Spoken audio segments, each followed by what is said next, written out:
Era el 45º cumpleaños de Rebecca, y su madre Julieta se había levantado temprano con emoción, creyendo que el día las acercaría como cuando Rebecca era solo una niña. Había encargado un pastel en la pastelería favorita de Rebecca, un rico chocolate con capas de fresas frescas, que costó $200, una cantidad que para su única hija nunca le había parecido demasiado. Cargando el pastel con manos cuidadosas, Julieta llamó a la gran puerta de madera de la lujosa casa de Rebecca, con el corazón revoloteando ante la anticipación de ver la sonrisa de su hija iluminarse como en la infancia. Pero cuando la puerta por fin se abrió, en lugar de alegría o calidez, Julieta se encontró con una expresión de fastidio. Rebecca apenas la miró antes de murmurar: «Ah, ¿eres tú?». La sonrisa de Julieta vaciló, pero adelantó el pastel y susurró: «Feliz cumpleaños, mi amor, traje tu favorito, chocolate con fresas, como cuando eras pequeña». Rebecca suspiró con fuerza, como si incluso aquel gesto fuera una carga que no podía soportar. «Tenemos que hablar, mamá», dijo con frialdad, haciéndose a un lado para dejarla entrar, sin siquiera agradecer el pastel. La sala resplandecía de riqueza, cada mueble y cada rincón de aquella casa pagados con los sacrificios de toda la vida de Julieta, sacrificios que Rebecca nunca había reconocido. Julieta se sentó, aferrando el pastel, con los ojos buscando algún signo de calidez en el rostro de su hija. La voz de Rebecca cortó el silencio, fría y afilada. «He estado pensando en lo que realmente me haría feliz en este cumpleaños», empezó, haciendo una pausa para dejar que el peso de sus palabras calara. Julieta se inclinó hacia adelante con ansias, asintiendo, lista para ofrecer cualquier cosa, tal vez unas vacaciones, joyas, incluso el auto nuevo que Rebecca había insinuado. Pero entonces llegó la frase que destrozó el centro mismo de su ser. Rebecca miró a su madre directamente a los ojos, con un tono deliberado, casi cruelmente lento. «El mayor regalo que podrías darme», dijo saboreando cada palabra como veneno, «es que simplemente te murieras». El mundo se congeló para Julieta. Sintió como si le hubieran arrancado el aire del pecho, su pulso tronando en los oídos.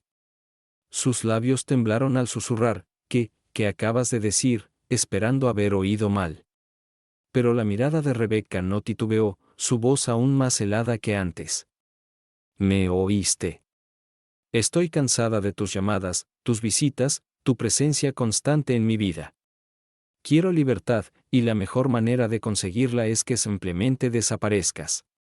Las manos de Julieta temblaban sin control, las velas del pastel empezando a doblarse y a gotear como si reflejaran su derrumbe. 72 años de vida, 45 de ser una madre devota, todo condensado en ese momento de brutal rechazo. «Rebecca, soy tu madre», sollozó, con la voz quebrada mientras los recuerdos de sacrificios y noches en vela la inundaban. «Te di todo, todo lo que hice fue por ti». Rebecca se puso de pie bruscamente, con los brazos cruzados en desafío, el tono burlón. «Exacto. Y por eso no puedo respirar. Me has asfixiado con tus sacrificios, con tu supuesto amor que se siente como control. Necesito espacio, y me estás sofocando». A Julieta le dolía el pecho cuando se incorporó con las piernas temblorosas, el pastel ahora tan pesado como una piedra en sus manos. Murmuró: «Solo quería estar cerca de ti, ser parte de tu vida. Eres todo lo que tengo». Pero la réplica de Rebecca cortó más hondo que cualquier cuchillo. «Y ese es el problema, mamá. No quiero ser todo lo que tienes. Quiero vivir mi vida sin estar encadenada a tus necesidades». Las lágrimas nublaron la visión de Julieta mientras se volvía hacia la puerta, su corazón rogando por una última mirada a la dulce niña que había criado, la pequeña que una vez se aferraba a sus faldas y susurraba: «Te quiero, mamá». Pero al mirar atrás no encontró nada, solo impaciencia en los ojos de Rebecca, ansias de que se fuera para que la celebración continuara sin su sombra. Julieta susurró: «Feliz cumpleaños, Rebecca», y salió, y el sonido de la puerta al cerrarse resonó como un veredicto final. De regreso en su pequeño apartamento, las piernas le temblaban a cada paso mientras llevaba el pastel directo a la basura, las velas derretidas colapsando en charcos azucarados que reflejaban las lágrimas que le corrían por las mejillas. Se hundió en el viejo sofá donde décadas atrás había acunado a Rebecca de bebé, donde había susurrado cuentos para dormir, donde había sentido la alegría más pura cada vez que Rebeca la llamaba mamá. ¿Cómo había llegado todo a este momento?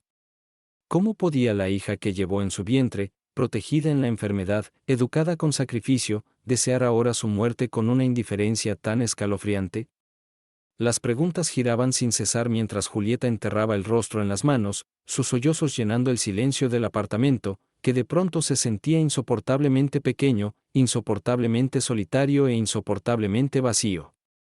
En la quietud que siguió, Julieta permitió que su dolor se convirtiera en otra cosa, una claridad lenta y ardiente que se asentó en los huesos de sus decisiones.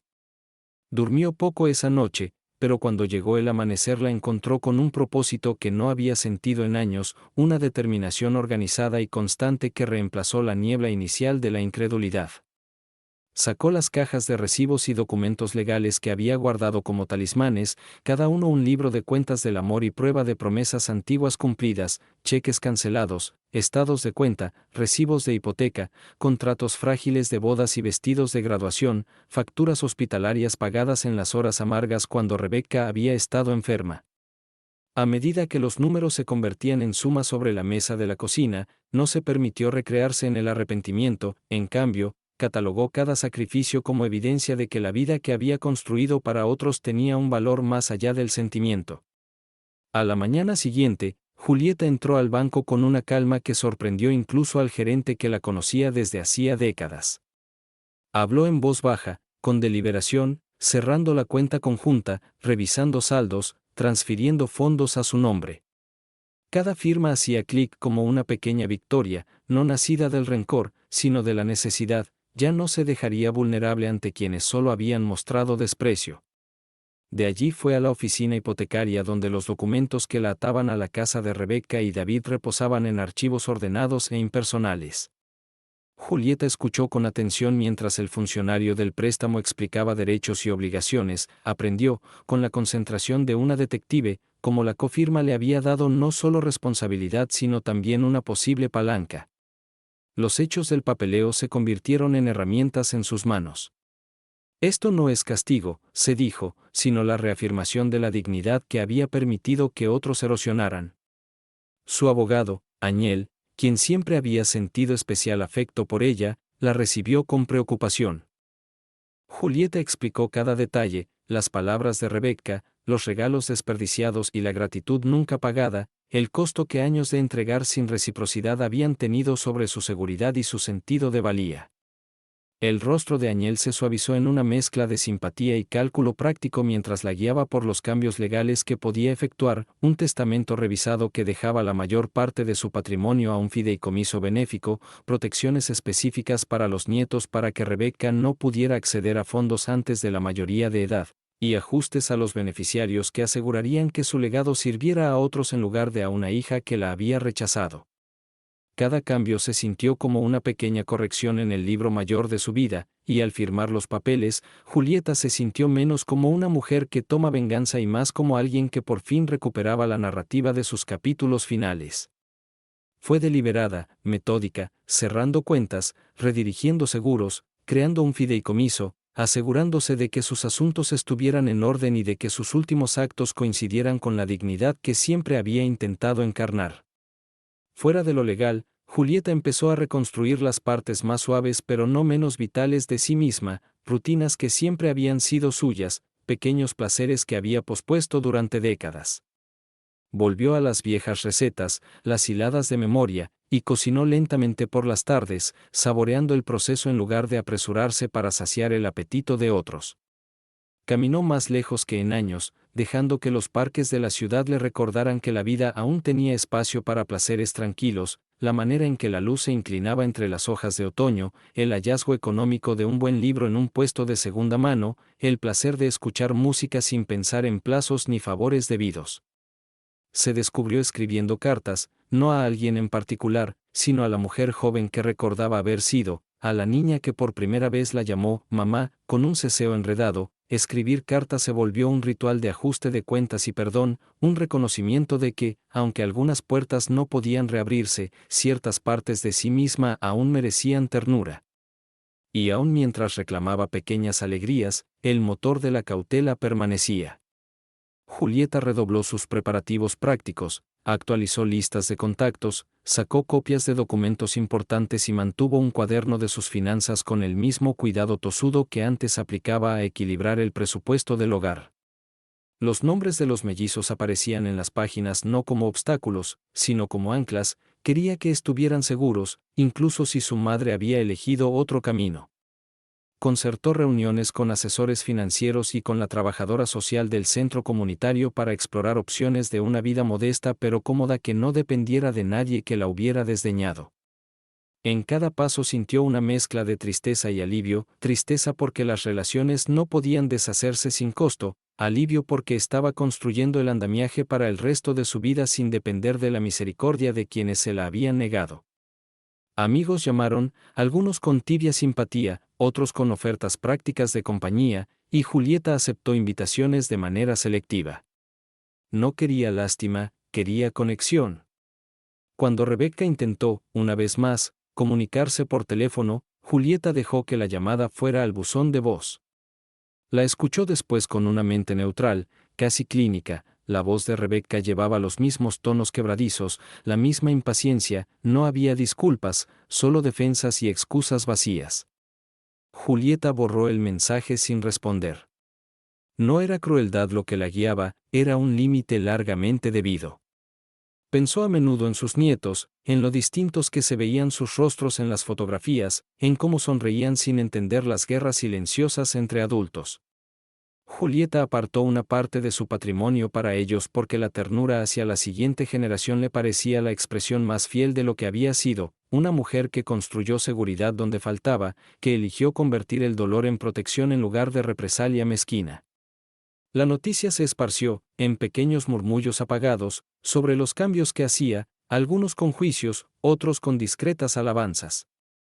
Julieta no buscó aprobación, simplemente continuó, paso a paso, ensamblando una vida que honrara sus esfuerzos en vez de sacrificarlos a la ingratitud.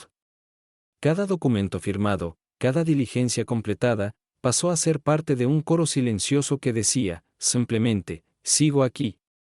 No desapareceré porque me lo pediste. Los días se convirtieron en semanas, y la transformación de Julieta se profundizó con cada amanecer, el dolor por el rechazo de su hija volviéndose menos una herida y más una cicatriz, dolorosa, pero prueba de supervivencia.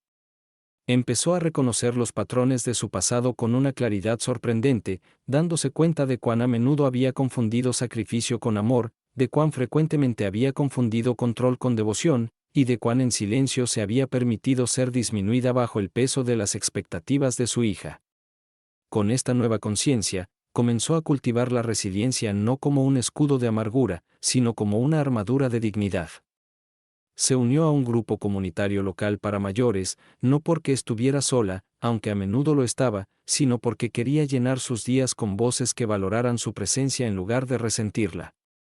Allí encontró amistades inesperadas, personas que reían sin dudar, que compartían historias de traición y resiliencia que reflejaban la suya.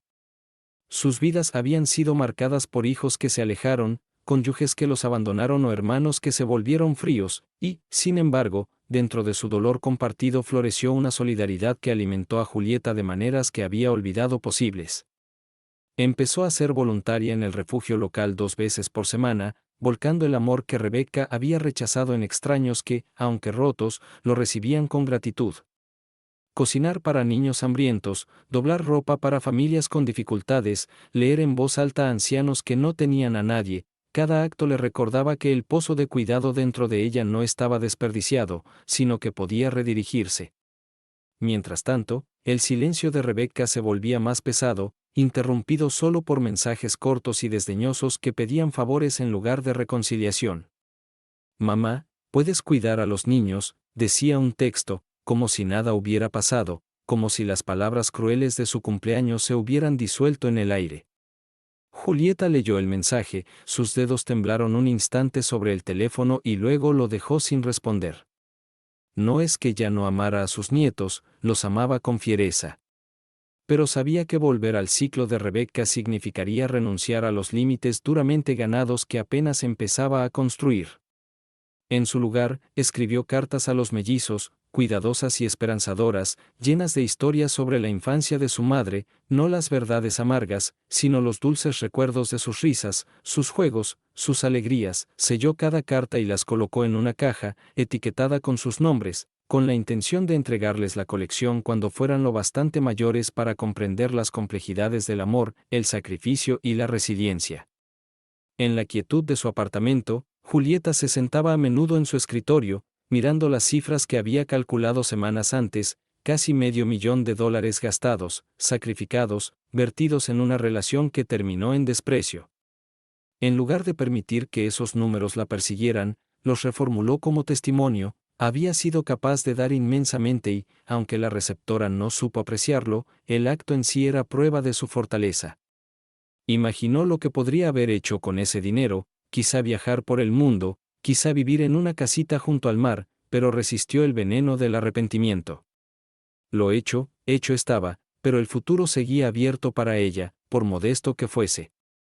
Empezó a hacer planes de viaje ahora, dentro de sus posibilidades, pequeñas escapadas a pueblos cercanos donde pudiera respirar un aire distinto y recordarse que la vida era más ancha que las cuatro paredes de la decepción. Visitó museos, parques y catedrales antiguas, llenando cuadernos con bocetos y reflexiones, descubriendo la alegría de ser su propia compañera. Las noches eran las más difíciles, cuando el silencio se imponía y la memoria irrumpía, pero Julieta aprendió a contrarrestar ese peso con rituales, té preparado fuerte y fragante, un disco favorito girando suave de fondo, la práctica deliberada de escribir listas de gratitud que le recordaban lo que quedaba en lugar de lo que se había perdido. Gratitud por su salud, aún lo bastante firme para permitirle independencia. Gratitud por los amigos que empezaba a atesorar. Gratitud, incluso, por la dura lección que Rebecca le había dado, porque la obligó a despertar de décadas de sacrificio complaciente. A veces, la ira reaparecía, caliente y repentina, cuando recordaba las palabras exactas: el mayor regalo que podrías darme es que te murieras, y sentía el impulso de gritar, de arremeter, de exigir justicia por la crueldad. Pero cada vez se serenaba, recordándole a su corazón que la venganza más verdadera no estaba en la ira, sino en florecer. Y así eligió florecer, en silencio, con constancia, con cada decisión que ponía su dignidad por delante. Cuando los vecinos la veían caminar erguida, vestida con esmero, llevándose con aplomo sereno, murmuraban sobre su transformación.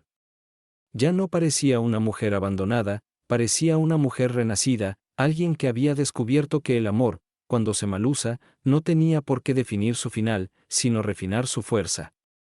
Una mañana fresca, Julieta despertó con una claridad que la sorprendió. Era como si sus sueños hubieran levantado un velo de sus ojos, recordándole que la vida no tenía por qué quedar confinada dentro de los bordes de sus decepciones.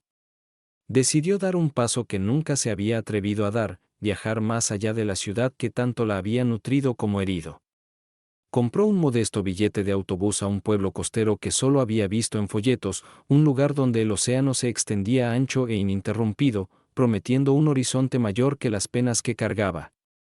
Mientras el autobús avanzaba por las carreteras serpenteantes, Julieta apoyó la frente en el cristal, viendo cómo los paisajes se difuminaban uno en otro, la monotonía de las calles suburbanas dando paso a los campos y luego a la promesa salada de la costa. Se dio cuenta de que por primera vez en décadas estaba en un viaje no dictado por las necesidades de su hija, no organizado alrededor de las exigencias de Rebecca, sino elegido enteramente para sí misma. El hotel que eligió era pequeño y sin pretensiones, con una ventana que se abría al rugido de las olas y al grito de gaviotas lejanas. Aquella primera tarde caminó descalza por la arena, el viento enredándole el cabello, y sintió una paz que casi había olvidado que existía, la paz de no pertenecer al horario de nadie, al juicio de nadie, solo al ritmo de su propia respiración y de la marea. Esa noche escribió en su cuaderno: la libertad sabe a agua salada y suena como el choque de las olas.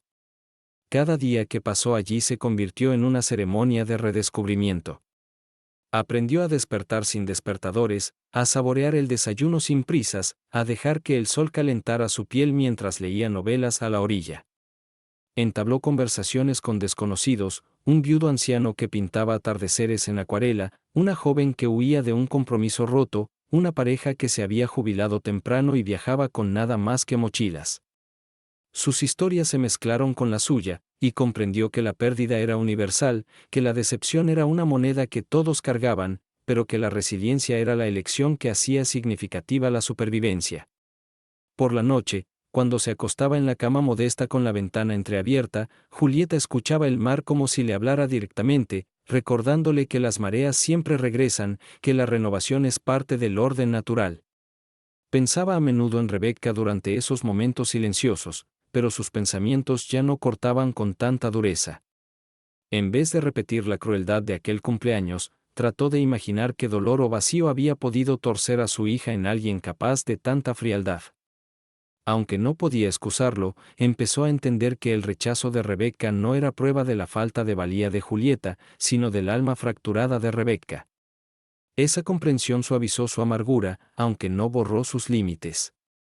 Las cartas para los nietos siguieron llenando la caja en casa, pero ahora llevaban historias del océano, de la gente que conocía, de las lecciones que iba aprendiendo sobre la fortaleza y el perdón. Les escribió sobre el valor, no sobre la venganza, sobre la belleza de construir el propio camino incluso cuando otros intentan apagar tu luz. En su última noche en el pueblo costero, Julieta se plantó en el muelle mientras la luna derramaba plata sobre el agua y se susurró una promesa: nunca más permitiría que el desprecio ajeno definiera su valía. Cuando volvió a la ciudad, sus vecinos notaron que algo había cambiado. Caminaba más erguida, su sonrisa era sincera, sus ojos más brillantes, como si el océano hubiera lavado el peso de los años. Retomó sus rutinas con energía renovada, ofreciendo más horas en el refugio, compartiendo su comida con amigos, asistiendo a eventos comunitarios donde la risa fluía sin esfuerzo. Seguía viviendo en el mismo apartamento pequeño, seguía sentándose en el mismo sofá gastado, pero ahora el espacio ya no se sentía asfixiante, se sentía elegido, un santuario en lugar de una prisión. Cuando Rebecca finalmente apareció en su puerta sin avisar, exigiendo explicaciones por cuentas cerradas y documentos revisados, Julieta la recibió con calma en lugar de miedo. La invitó a pasar, le ofreció té y escuchó sus protestas sin interrumpir. Cuando Rebecca al fin se detuvo, con la voz cargada de ira e incredulidad, Julieta respondió con suavidad pero con firmeza: me pediste que desapareciera, y en cierto modo lo he hecho. No en la muerte, sino en la dependencia. No voy a desaparecer, pero ya no estaré atada a tu desprecio. Las palabras dejaron atónita a Rebecca, que esperaba lágrimas o súplicas, no una fuerza tranquila. Por primera vez en años, Julieta sintió que el equilibrio de poder cambiaba, no por crueldad, sino por claridad. Se había recuperado a sí misma, y ninguna amargura de su hija podría deshacer la resiliencia que había construido. Esa noche, sola de nuevo en su apartamento, Julieta preparó su té y escribió en su cuaderno con mano firme: soy suficiente. Siempre lo he sido. Rebecca se fue esa noche con la frustración ardiéndole en los ojos, dando un portazo tan fuerte que los marcos de las fotos temblaron en la pared de Julieta, y aún así ella no se inmutó. Se sentó en silencio a su mesa, sorbió su té y dejó que la tormenta pasara fuera de su corazón. Por primera vez, comprendió que ya no buscaba la aprobación de la hija que había convertido su amor en cadenas, en cambio, sentía una calma inquebrantable nacida de haber trazado una línea que nadie volvería a cruzar. En los días siguientes, Rebecca intentó distintas tácticas, primero llamadas furiosas acusándola de traición, luego giros súbitos a una dulzura fingida, pidiendo dinero o ayuda con los niños, pero cada intento rebotó en la armadura que Julieta había construido. Respondió solo con silencio o con palabras medidas que no permitían reingresar al ciclo de manipulación. Te amo, Rebecca, escribió en un mensaje, pero ya no voy a dejar que me utilices. Esa frase se convirtió en su mantra, una verdad simple que redefinió sus límites. Mientras tanto, el mundo de Julieta se expandió de formas inesperadas. En el refugio, un niño llamado Daniel se aferró a ella después de que le leyera un cuento, susurrándole: suena como mi abuela. Sus palabras le atravesaron el corazón, no con dolor sino con el recordatorio amable de que el papel de cuidadora podía renacer en formas distintas.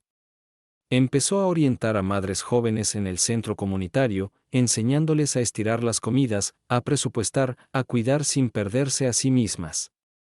La gratitud en sus ojos era un bálsamo para las heridas que le había infligido Rebeca. Cada gracias restauraba un pedazo de su espíritu fracturado. Vecinos que antes la veían como una mujer envejecida en un apartamento modesto comenzaron a buscar su consejo, a invitarla a cenar y a reuniones. Poco a poco, Julieta construyó una familia elegida, no formada por sangre, sino por la bondad y el respeto mutuo. Aún así, en los momentos más silenciosos, el anhelo por sus nietos persistía. Extrañaba sus risas, la forma en que sus manitas habían buscado las suyas, la confianza inocente aún no envenenada por la amargura de su madre. Para aliviar ese dolor, volcó más de sí misma en las cartas, detallando historias de resiliencia, de decisiones que definían la fuerza, de cómo el amor podía perdurar incluso en silencio.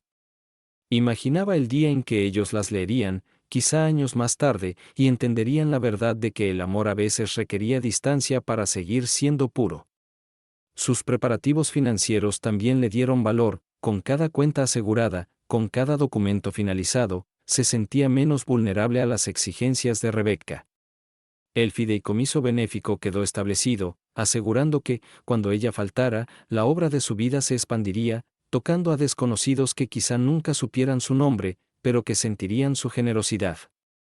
Los seguros estaban actualizados, el testamento cuidadosamente revisado, el fideicomiso para los mellizos blindado con cláusulas que Rebeca jamás podría deshacer. Estos actos no nacieron de venganza, sino de sabiduría, la sabiduría callada de por fin protegerse a sí misma. Con los meses, Julieta encontró alegría en rituales inesperados. Asistió a una lectura de poesía semanal en la biblioteca, donde su propia voz temblorosa leyó en voz alta versos que había garabateado de madrugada, recibiendo aplausos de desconocidos que reconocían la honestidad cruda en sus palabras. Plantó hierbas en el balcón, deleitándose con el pequeño milagro de un crecimiento que podía cuidar sin miedo al rechazo. Incluso empezó a ahorrar modestamente para otro viaje, quizá a la montaña esta vez, para respirar un aire no tocado por el humo de la ciudad. Y aunque Rebeca seguía distante, oscilando entre el silencio y estallidos ocasionales, Julieta ya no se aferraba a la esperanza de reconciliación como a un salvavidas.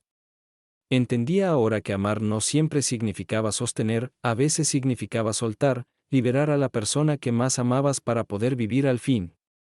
En una tarde particularmente radiante, sentada en el parque observando a niños perseguir palomas y a amantes pasear de la mano, Julieta se dio cuenta de que sonreía, de verdad, no porque todo hubiera sanado, sino porque había encontrado fuerza en la ruptura.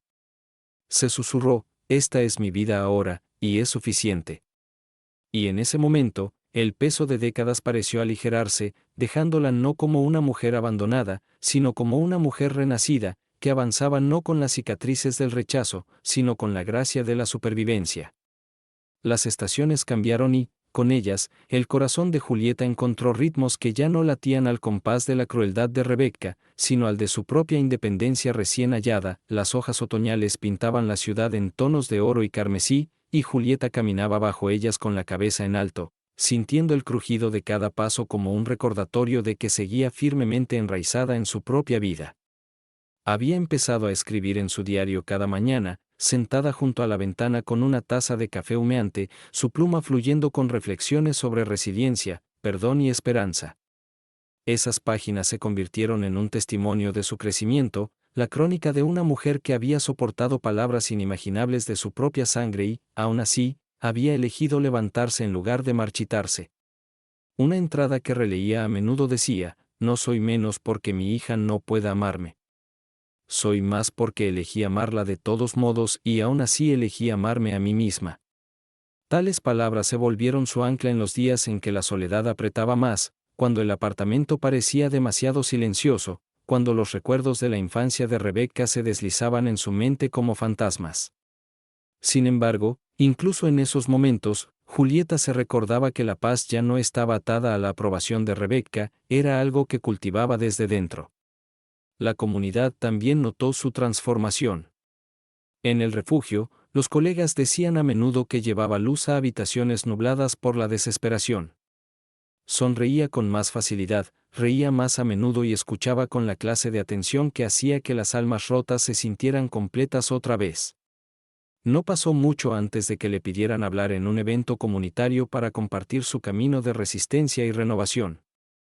De pie en el atril, Julieta sintió temblar sus rodillas, pero al mirar al público, rostros de vecinos, amigos, desconocidos en busca de aliento, encontró su voz.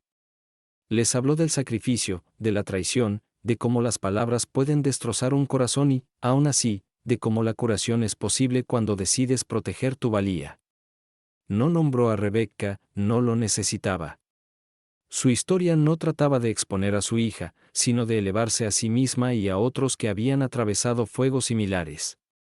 Cuando los aplausos llenaron el salón, el pecho de Julieta se hinchó no de orgullo, sino de gratitud, gratitud de que su dolor no había sido desperdiciado, sino reutilizado en algo que podía guiar a otros.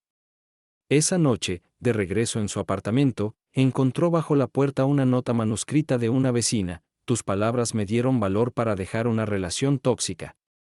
Gracias por recordarme que merezco algo mejor.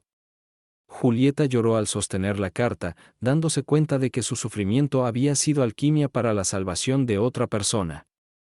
Mientras tanto, el mundo de Rebecca continuaba en su órbita turbulenta, aunque Julieta ya no giraba a su alrededor. Por murmullos de conocidos supo que David había perdido otra vez su trabajo, que las presiones financieras aplastaban su hogar, que el carácter de Rebecca se agudizaba bajo el estrés. Antes, la antigua Julieta habría corrido a ayudar, ofreciendo dinero, tiempo y consuelo, pero ahora resistió el tirón. Rezó en silencio por sus nietos, por su seguridad y su crecimiento, pero sabía que entrar en el caos de Rebecca solo desharía el avance que había tallado para sí misma. Las cartas siguieron siendo su puente hacia ellos, cada sobresellado llevando no solo historias, sino también sabiduría que ella esperaba que algún día sirviera de faro en sus horas más oscuras. Incluso añadió fotografías de sus viajes, flores prensadas de su balcón, recetas escritas con su letra cuidadosa, todos símbolos del amor de una abuela que ninguna amargura podía borrar. Las noches se volvieron más frías al acercarse el invierno, y sin embargo Julieta ya no las temía. Envuelta en una manta de punto, sorbiendo té de manzanilla, leía novelas que la transportaban a otras épocas y otras vidas, recordándole que la resistencia humana es intemporal. En Nochebuena, encendió una sola vela junto a la ventana, susurrando bendiciones para sus nietos, para Rebecca a pesar de todo y, sobre todo, para sí misma. Ese año no recibió invitación, ni llamada, ni siquiera un mensaje, y aún así no se derrumbó. En cambio, invitó a 2 amigas del refugio, ambas viudas sin a dónde ir, y juntas compartieron una comida sencilla de pollo asado, papas y risas que calentaron el apartamento más que cualquier fuego. Por primera vez en décadas, Julieta comprendió que la Navidad podía seguir siendo gozosa incluso sin parientes consanguíneos en su mesa. No era la compañía la que definía la fiesta, sino el amor presente en la habitación, y en ese sentido, su Navidad había sido abundante.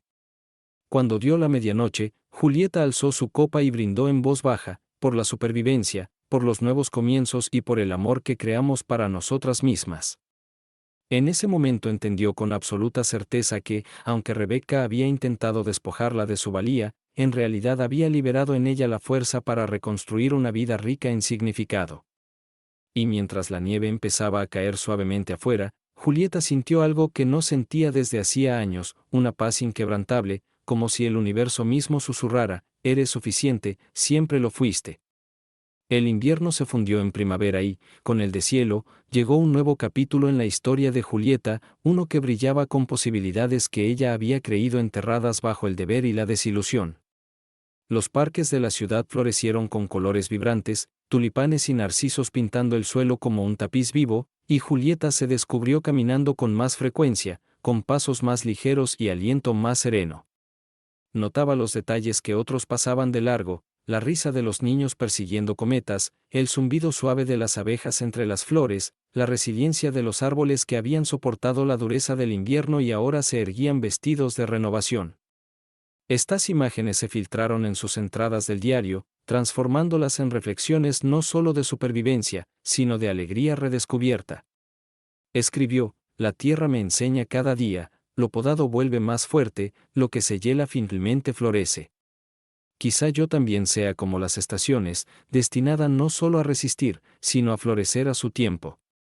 Fue durante una de estas caminatas cuando se encontró con Elías, un profesor de historia jubilado que a menudo se sentaba en un banco a dibujar el parque en un cuaderno de cuero gastado. Sus conversaciones comenzaron con cortesías, comentarios sobre el clima, la testarudez de las palomas, pero poco a poco se profundizaron en historias de juventud, de arrepentimientos, de lecciones aprendidas. Elías habló de la pérdida de su esposa años atrás, del silencio que una vez había rondado su casa, y Julieta se descubrió compartiendo fragmentos de su propio viaje, cauta pero honesta. Descubrieron en el otro un espejo de resiliencia, dos almas templadas por la pérdida pero reacias a rendirse a la desesperación. Su compañía creció de forma gradual, enraizada no en la desesperación, sino en el consuelo tranquilo del entendimiento. Elías la invitó a un pequeño club de lectura que dirigía en la biblioteca y, por primera vez en décadas, Julieta se sentó en un círculo no como madre ni cuidadora, sino sencillamente como ella misma, una mujer con opiniones e ideas que otros valoraban. Sintió su mente despertar, su voz fortalecerse y su risa volver de formas que no había anticipado. La presencia de Rebeca en su vida siguió siendo distante, una tormenta ocasional en el horizonte en lugar del centro de su cielo. Por chismes dispersos, Julieta supo que los problemas económicos de Rebeca empeoraban, que las discusiones con David eran más frecuentes, que la casa antes impecable ahora mostraba grietas visibles e invisibles. Pero Julieta resistió el viejo instinto de acudir como salvadora. Comprendió que habilitar a su hija solo perpetuaría el ciclo de derecho y desprecio. En cambio, se centró en nutrir su propia vida, asegurándose de que sus recursos y energías se dirigieran a personas y actividades que honraran su valía. Las cartas para los nietos se hicieron más ricas, llenas no solo de recuerdos, sino de lecciones sobre la bondad, la resiliencia y la belleza de los días ordinarios. Incluyó flores prensadas del parque, fotografías de ella y Elías en las escaleras de la biblioteca, recetas garabateadas con notas como no olvides añadir amor, todo sabe mejor. Imaginó a los mellizos abriendo la caja años después, descubriendo una versión de su abuela no definida por la amargura, sino por la calidez y el coraje. Una noche, mientras cenaba con Elías en un café modesto, él la miró con una suavidad que la sorprendió. Te conduces como alguien que ha caminado por el fuego, dijo, pero brillas como si hubieras encontrado luz al otro lado. Julieta sintió que le escocían los ojos, no de tristeza, sino de reconocimiento, porque él había visto su verdad sin juicio. Entonces comprendió que la compañía no borra el dolor, pero teje nuevos hilos a través de él, convirtiendo un tejido desgastado en algo íntegro otra vez. Aquella noche, de vuelta en su apartamento, escribió en su diario, ya no estoy simplemente sobreviviendo. Estoy viviendo, viviendo de verdad, y quizá incluso atreviéndome a amar de nuevo. La idea la asustó, pero también la emocionó, un recordatorio de que la edad no significa el fin del descubrimiento. A medida que la primavera se afianzaba, los días de Julieta se llenaron de risas, comunidad y un creciente sentido de pertenencia que ya no dependía de la aprobación de Rebeca. Sabía que llegarían desafíos, la soledad aún llamaría a la puerta, los recuerdos aún dolerían, pero había construido una base lo bastante sólida como para resistirlos. Y en sus momentos de quietud, se susurraba las palabras que se habían convertido en su himno, nunca fui demasiado, nunca fui insuficiente. Siempre fui suficiente. Cuando el verano se asentó sobre la ciudad, con su calor pesado y sus largas tardes luminosas, Julieta se encontró maravillándose de lo lejos que había llegado desde aquel cumpleaños terrible en que las palabras de Rebeca casi habían aplastado su espíritu. La mujer que una vez se sentó temblando en un sofá viejo con el corazón roto era ahora una mujer que llenaba sus días de propósito, risa y una fuerza serena que irradiaba a todo el que cruzaba su camino. Pasaba las mañanas cuidando su jardín del balcón, aquel espacio antes baldío ahora vivo con hierbas, tomates y flores coloridas que se inclinaban ávidas hacia el sol. A menudo pensaba en el jardín como un reflejo de su propia transformación, semillas plantadas en la tristeza habían florecido en una belleza inesperada.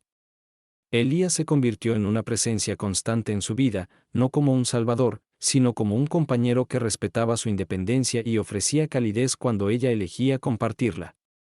Pasaban las tardes explorando museos, las noches en tertulias de libros y los fines de semana aventurándose a pueblos cercanos para pasear por mercados o sentarse en pequeños cafés a sorber café e intercambiar historias. Para Julieta, esas experiencias no eran grandes aventuras, sino recordatorios sagrados de que la alegría aún podía descubrirse en los lugares más simples. Aún así, la sombra de Rebecca persistía en los bordes de sus pensamientos, no como una herida abierta, sino como una cicatriz que a veces dolía. Una tarde, mientras escribía otra carta a los mellizos, sintió una punzada de añoranza, el anhelo de oír sus voces, de abrazarlos. Vertió ese anhelo en sus palabras, contándoles sobre las constelaciones que había observado con Elías durante un viaje de fin de semana, sobre las lecciones de paciencia que estaba aprendiendo, sobre la importancia de elegir la bondad incluso cuando el mundo ofrece crueldad. Terminó la carta con una promesa: algún día leerán estas palabras y sabrán que su abuela nunca dejó de amarlos, incluso cuando el silencio se interpuso entre nosotros. Las cartas se habían convertido en su legado, un puente a través del tiempo y la distancia, asegurando que su voz llegaría algún día a oídos dispuestos a escuchar. La comunidad también siguió abrazándola. Ya no era solo voluntaria, sino mentora, alguien que guiaba a otros por las dificultades con la sabiduría de su experiencia vivida. Las mujeres más jóvenes buscaban a menudo su consejo, sentándose frente a ella en la mesa de la cocina del refugio, con los ojos llenos de lágrimas mientras confesaban sus luchas. Julieta escuchaba con paciencia, ofreciendo no sermones, sino recordatorios suaves de que la resiliencia se construye una decisión a la vez. No puedes cambiar cómo te tratan los demás, solía decir, pero puedes decidir cómo responderás, y en esa decisión está tu libertad.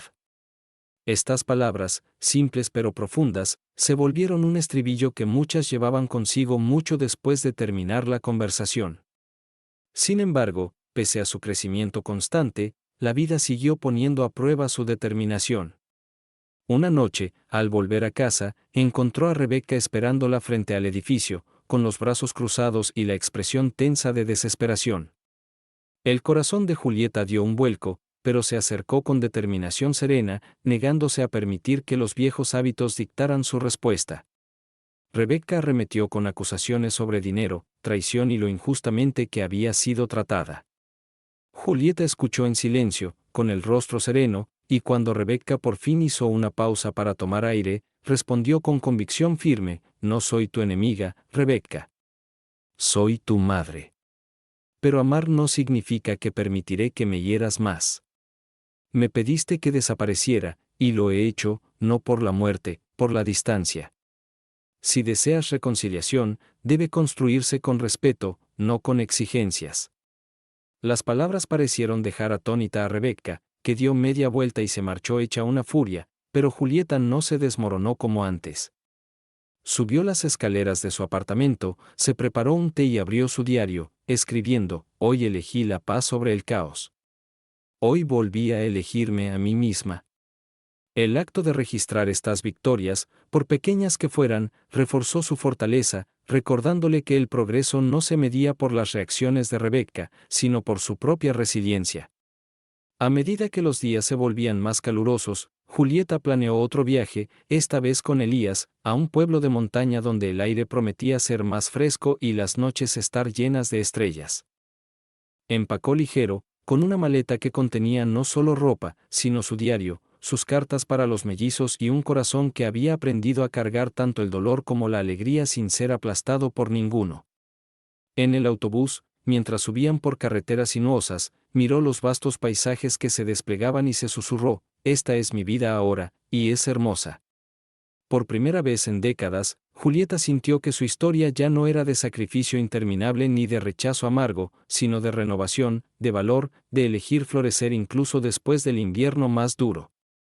Y aunque la sombra de Rebecca siempre sería parte de su pasado, Julieta entendió que ya no definía su futuro. El pueblo de montaña recibió a Julieta con un aire tan puro que parecía limpiar sus pulmones de décadas de pesadumbre, y mientras ella y Elías deambulaban por calles empedradas flanqueadas de chalets de madera y flores silvestres en flor, sintió como si hubiera entrado en un cuadro. Cada esquina revelaba un nuevo deleite, artesanos vendiendo baratijas hechas a mano, niños persiguiéndose con risas que resonaban por el valle, el olor a pan recién horneado escapando de pequeñas panaderías donde el calor parecía vivir tanto en los hornos como en la gente. Por la noche, las estrellas se extendían sin fin sobre sus cabezas, una orquesta de luz que le recordaba lo vasto del universo y lo pequeñas que se veían sus preocupaciones bajo tanta grandeza. Se recostó sobre una manta junto a Elías, en la hierba fresca de una ladera, trazando constelaciones con el dedo mientras él le contaba historias de historia y mitología, con una voz apacible y constante. Por primera vez en años, Julieta se sintió reír con libertad, sus hombros soltándose de cargas que no sabía que aún llevaba. Y aún en esa serenidad, el rostro de Rebeca parpadeaba en sus pensamientos, no invitado pero inevitable, un recordatorio de que el dolor no se borra con facilidad. Una mañana, mientras sorbía café en la terraza de la posada, Julieta escuchó a una pareja joven discutir con aspereza, con palabras agudas y cortantes. Sintió el pecho encogerse, reconociendo en aquella dureza el mismo tono despectivo que Rebeca había usado tantas veces. Pero en lugar de hundirse en la tristeza, respiró hondo y se susurró: sus heridas no son mías para cargarlas. Era una lección que había repetido a menudo, pero que las montañas parecían tallar más hondo en su corazón, no podía controlar a los demás, solo su propia respuesta. Cuando regresaron a casa, Julieta cargaba dentro la paz de las montañas, y sus vecinos lo notaron de inmediato. Caminaba por las calles con un brillo en el paso, y hasta su modesto apartamento se sentía transformado, impregnado de ecos de risa y del recuerdo de cielos estrellados. Su jardín del balcón prosperaba, las enredaderas curvándose con ansia como reflejo de su propia vitalidad. Sin embargo, la vida no estaba libre de sombras. Rebeca apareció de nuevo, esta vez no con ira sino con desesperación grabada en el rostro. David se había ido, la hipoteca se venía abajo y las deudas comenzaban a ahogarla. Suplicó ayuda, con la voz temblorosa y los ojos húmedos de lágrimas. La antigua Julieta habría vaciado sus ahorros sin dudar, habría cargado con los pesos de Rebeca como si fueran propios. Pero esta nueva Julieta, aunque le dolía el corazón, se mantuvo firme. Escuchó, ofreció compasión, pero negó con la cabeza cuando Rebeca exigió un rescate financiero. No puedo arreglar esto por ti, dijo suave pero firme. He dado todo lo que tenía para dar, y más. Es hora de que aprendas a sostenerte por ti misma. Las lágrimas de Rebeca se endurecieron en ira, brotaron acusaciones de sus labios, pero Julieta no vaciló. Respondió simplemente: te amo, pero amar no significa entregar mi dignidad. Rebeca se fue furiosa, dando un portazo, pero las manos de Julieta no temblaron como antes. En su lugar, preparó té, se sentó a la mesa y escribió en su diario: los límites no son crueldad, son supervivencia. Aquella noche no soñó con el rechazo de Rebeca, sino con sus nietos, sus rostros iluminados de inocencia. En el sueño, leían sus cartas, con los ojos encendidos de asombro ante las historias, y sus labios susurraban: ella nos amó todo el tiempo. Julieta despertó con lágrimas en las mejillas, pero no eran de pena, eran de esperanza, la esperanza de que algún día la verdad los alcanzara. Con el paso de los meses, Julieta siguió construyendo una vida rica en significado. Profundizó su papel en el centro comunitario, ayudando a establecer un programa de mentoría para mujeres jóvenes que iniciaban familias con poco apoyo. Sus palabras se convirtieron en semillas plantadas en vidas más fértiles de lo que la de Rebeca había estado dispuesta a hacer. Elías permaneció a su lado, sin exigir, sin controlar, simplemente presente, una llama constante en el hogar de sus días. Juntos soñaron con viajar más lejos, con ver lugares que solo habían leído, y aunque la edad ralentizaba sus pasos, no apagaba su entusiasmo. Julieta comprendió que el amor, en esta nueva forma, no era un sacrificio que la vaciaba, sino una compañía que la elevaba. Una tarde, mientras la ciudad zumbaba de vida, Julieta se sentó junto a la ventana y susurró a la noche: ya no me define el rechazo. Me define la resiliencia. Las palabras se asentaron en ella como una bendición, un reconocimiento final de que su historia no era una tragedia, sino un triunfo. Pensó en la frase cruel que Rebeca había pronunciado: que su mayor regalo sería su muerte, y comprendió con una sonrisa suave que había ofrecido un don mucho mayor, su supervivencia, su florecimiento, su negativa a extinguirse. Y con esa comprensión, Julieta por fin se sintió libre. El año volvió a girar y, cuando otro otoño pintó los árboles en tonos de llama, Julieta se detuvo en su balcón sobre la ciudad, con su jardín floreciendo como nunca, hierbas y flores desbordándose de las macetas en cascadas de color.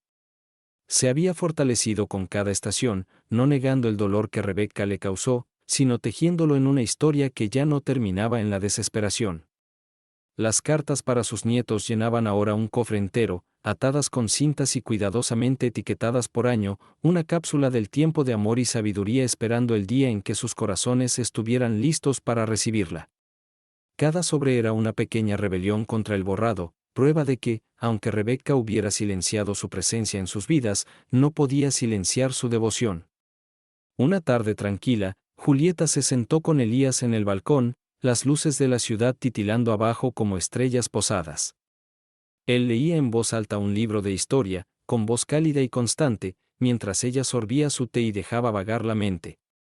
Pensó en el largo camino recorrido, en los sacrificios que la habían definido, en el desdén cruel que había destrozado sus ilusiones, en la decisión de elegirse por fin a sí misma. Entonces entendió que la supervivencia no era el final de su historia, el florecimiento lo era. Más tarde esa semana, Julieta fue invitada a hablar de nuevo en el centro comunitario, esta vez ante un público más amplio de familias, jóvenes y mayores, reunidos para escuchar sobre resiliencia y dignidad. Se plantó en el podio con las manos firmes y la voz clara. Les habló de dar demasiado, del peligro de confundir sacrificio con amor, de la necesidad de poner límites incluso con quienes más queremos. Habló de traición sin amargura, de pérdida sin rendición, de dolor transformado en propósito. Al terminar, la sala estalló en aplausos, y ella sintió crecer algo dentro, la certeza de que su vida, antes menospreciada, se había vuelto un faro. Tras el acto, una joven madre se acercó con un niño en brazos. Con lágrimas en los ojos le dijo, creí que tenía que seguir dando hasta quedarme en nada. Pero usted me ha mostrado que también está bien protegerme. Gracias. Julieta la abrazó con suavidad, reconociendo en ese momento que su sufrimiento no había sido en vano. Se había propagado hacia afuera, tocando vidas más allá de la suya y remodelando futuros. Esa noche escribió en su diario, quizá mi hija nunca me entienda. Quizá nunca me perdone, ni yo a ella. Pero mi vida no está desperdiciada. Mi amor no está desperdiciado. Vive en cada alma a la que toco, en cada bondad que doy, en cada palabra que dejo para quienes vendrán después. Con los meses, viajó con Elías a nuevos lugares, saboreando atardeceres en cumbres de montaña, escuchando campanas de iglesia resonar en pueblos antiguos, riendo en mercados donde los extraños la acogían como si perteneciera. Ya no medía su valía por la aprobación de Rebecca, la medía en el calor de las comidas compartidas, en la gratitud de quienes mentoreaba, en la serenidad que encontraba dentro de sí. Cuando su salud flaqueaba de vez en cuando, como sucede con la edad, lo afrontaba con valentía, sin temer a la muerte, viéndola como parte del ciclo que había aprendido a aceptar. Lo que se negaba, sin embargo, era a permitir que la muerte llegara antes de vivir plenamente. En su última entrada del año, escribió, la mayor venganza no es la amargura, sino la alegría. El mayor triunfo no es la riqueza, sino la paz. Mi hija pidió una vez mi muerte como un regalo. Yo, en cambio, me he dado el regalo de la vida. Al cerrar el cuaderno y mirar el cielo nocturno, Julieta sonrió, con el corazón ligero. Fuera lo que fuese que la esperara, reconciliación, distancia o silencio, sabía que ya había ganado. Porque había recuperado su dignidad, construido una vida con sentido y demostrado que ninguna crueldad, ningún rechazo, podía apagar el espíritu de una mujer que eligió levantarse. Años después, cuando el peso de la edad descansaba con suavidad sobre sus hombros, Julieta se sentó en su modesto apartamento rodeada de los símbolos de una vida que había reconstruido con resiliencia y amor. Su jardín del balcón florecía, vibrante incluso a fines de otoño, testimonio de su serena constancia. El cofre de cartas para sus nietos estaba ahora lleno, cada sobresellado con cuidado, cada página llevando pedazos de su corazón que ninguna crueldad podía borrar. A menudo imaginaba el día en que los mellizos las descubrirían, quizá ya adultos en busca de respuestas, y sabía que sus palabras serían su legado más verdadero, prueba de que el amor había perdurado incluso cuando los puentes se quemaron. Rebecca seguía distante, sus visitas raras y a menudo movidas por la necesidad más que por el afecto, pero Julieta ya no anhelaba su aprobación. Había llorado esa pérdida, la había honrado y, por fin, la había liberado. Encontró familia en su comunidad, alegría en su servicio y compañía en Elías, cuya presencia llenó sus días de calidez y risa. Juntos habían viajado, compartido libros, discutido con cariño sobre historia y se habían sentado en silencio a contemplar incontables atardeceres, con un vínculo arraigado en el respeto mutuo y no en la obligación. En su 75º cumpleaños, el centro comunitario organizó una pequeña celebración en su honor, una reunión llena de música, risas y homenajes sinceros. Uno a uno, las personas se levantaron para agradecerle, por su bondad, por su sabiduría, por la forma en que los había inspirado a creer de nuevo en sí mismos. Mientras Julieta escuchaba, sus ojos brillaron con lágrimas no de tristeza, sino de gratitud abrumadora. Se dio cuenta de que, aunque su hija había deseado alguna vez su muerte como regalo, la vida le había ofrecido algo mucho mayor, la oportunidad de vivir plenamente, de dar con sentido, de florecer sin disculpas.